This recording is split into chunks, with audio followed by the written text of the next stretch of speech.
Setelah melihat pengaruh buruk kebiasaan main handphone terhadap kesehatan dan hubungan sosial saya, akhirnya saya memutuskan untuk menghilangkan kebiasaan tersebut.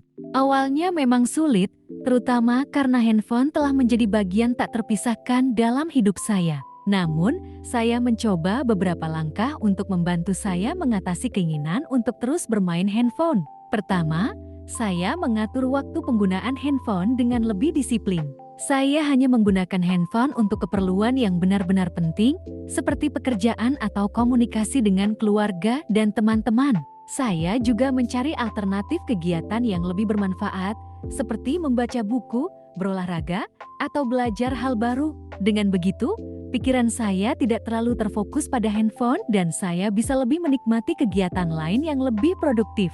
Selain itu, saya juga mencari dukungan dari keluarga dan teman-teman untuk membantu saya menghilangkan kebiasaan main handphone. Mereka memberikan motivasi dan dorongan positif kepada saya, sehingga saya merasa lebih termotivasi untuk tetap fokus pada tujuan saya untuk menghilangkan kebiasaan buruk tersebut. Setelah beberapa waktu, saya merasakan perubahan yang positif dalam hidup saya. Saya merasa lebih produktif, tidur saya lebih berkualitas, dan hubungan sosial saya juga menjadi lebih baik. Saya menyadari betapa pentingnya untuk dapat mengatur penggunaan handphone dengan bijak, dan saya sangat senang bahwa saya berhasil menghilangkan kebiasaan main handphone yang merugikan tersebut. Saat ini, saya merasa lebih terhubung dengan lingkungan sekitar, lebih fokus dalam pekerjaan, dan lebih mendapat waktu berkualitas dengan orang-orang yang saya cintai. Saya juga merasa lebih seimbang dan bahagia karena tidak terlalu tergantung pada handphone.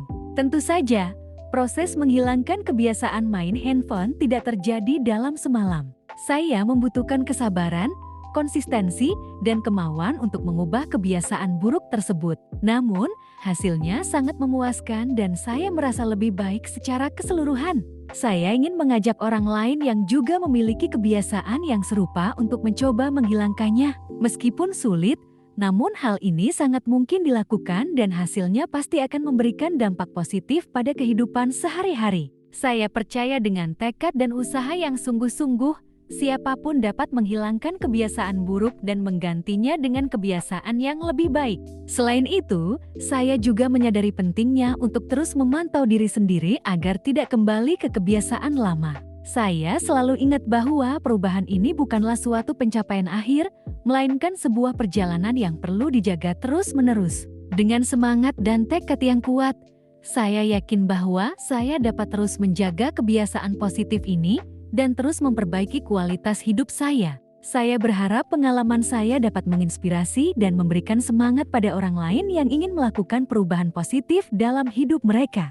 Selain itu, saya juga mulai menetapkan batasan yang jelas terkait penggunaan handphone, seperti mematikan notifikasi yang tidak penting, mengatur waktu layar, dan menghindari penggunaan handphone sebelum tidur.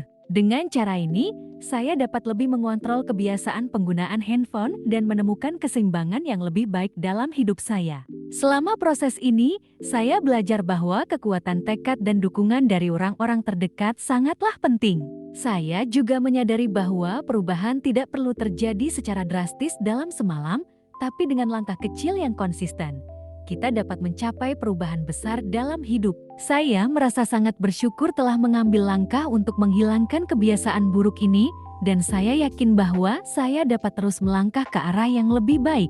Saya juga mulai mengalokasikan waktu khusus untuk bersantai tanpa menggunakan handphone, seperti berjalan-jalan di alam, meditasi, atau menghabiskan waktu bersama keluarga tanpa gangguan dari teknologi. Hal ini membantu saya untuk lebih menikmati momen-momen kehidupan nyata dan mengurangi ketergantungan pada layar handphone. Dalam proses ini, saya juga belajar untuk lebih menerima diri sendiri dan memaafkan diri atas kegagalan di masa lalu. Perubahan memerlukan waktu dan kesabaran, dan yang terpenting adalah komitmen untuk terus berusaha menuju ke arah yang lebih baik. Dengan perubahan ini, saya merasa semakin produktif, lebih bahagia, dan lebih terhubung dengan diri sendiri dan orang-orang di sekitar saya. Saya berharap bahwa dengan berbagi pengalaman ini bisa memberikan inspirasi dan dukungan kepada orang lain yang ingin membuat perubahan positif dalam hidup mereka. Selain itu, saya juga mulai membentuk kebiasaan baru yang lebih positif, seperti membaca buku sebelum tidur, bermeditasi, atau menjalani hobi baru yang membuat saya terlibat secara aktif. Ini membantu saya untuk mengisi waktu luang dengan kegiatan yang lebih bermanfaat bagi perkembangan pribadi. Saya mengerti bahwa proses ini bukanlah sesuatu yang mudah, namun setiap langkah kecil yang saya ambil menuju perubahan positif membawa saya lebih dekat kepada keseimbangan dan kebahagiaan yang lebih besar dalam hidup. Saya bersyukur atas kemajuan yang telah saya capai, dan saya yakin bahwa ini adalah langkah awal menuju kehidupan yang lebih seimbang dan berarti.